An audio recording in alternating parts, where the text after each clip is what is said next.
just like to add a couple of comments to Mr. Morales' summary, which I appreciate very much.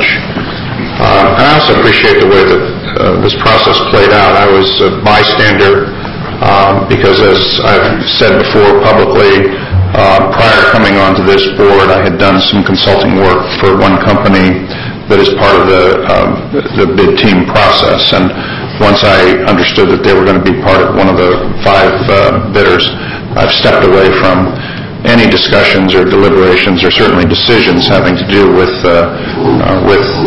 this contract. So I've watched it as I think an interested private citizen would.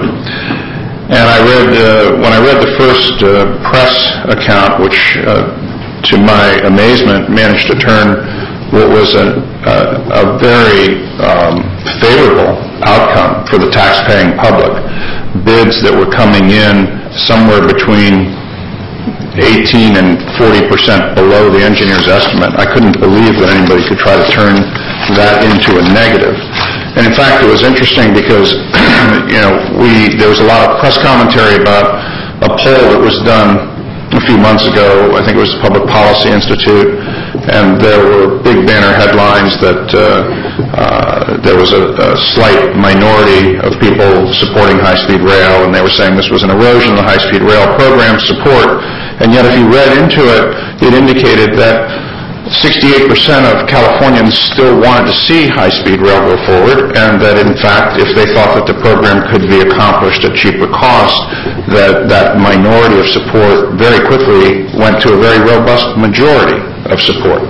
So here we were coming in with the very first construction contracts substantially below any of the engineers' estimates, which portended great things for the high-speed rail program if we can continue to move it forward in this bidding environment.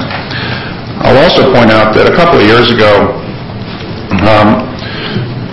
I was talking to one of the consultants who told me that if it were he would be advising people not to bid on our first construction package, that there was too much uncertainty around the program, the legislature had not acted, and that he thought that the rational thing for most of the big contractors to do was to sit out the first construction package, see how things went, and then jump in afterwards. And I remember being very concerned that that might be, in fact, the case, which, heaven forbid, we would have had only one bidder.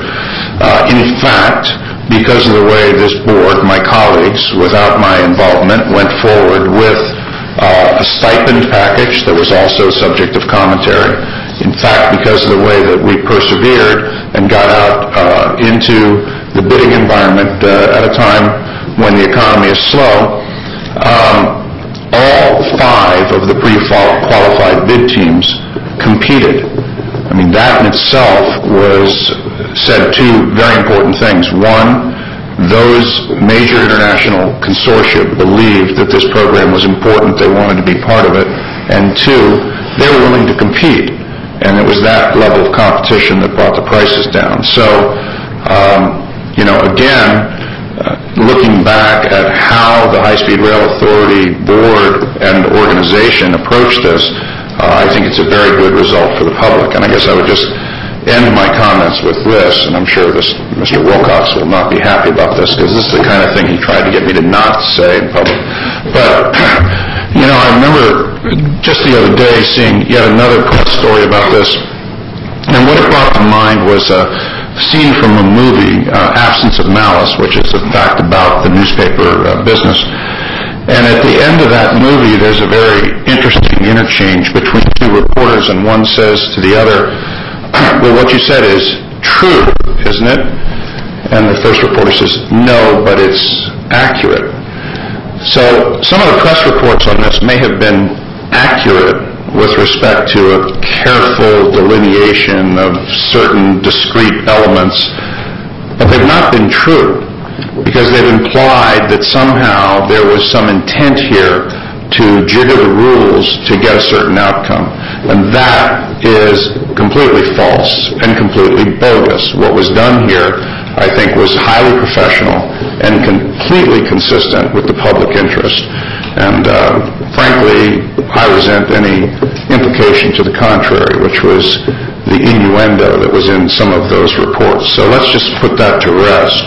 What we've got here, thanks to Mr. Morales and thanks to my colleagues on the board, is a result that's going to allow us to move into construction of high-speed rail at costs substantially below what people thought it was going to turn out to be. That's a very good result. We ought to be celebrating that. So those were my comments on that. Thank you for indulging me.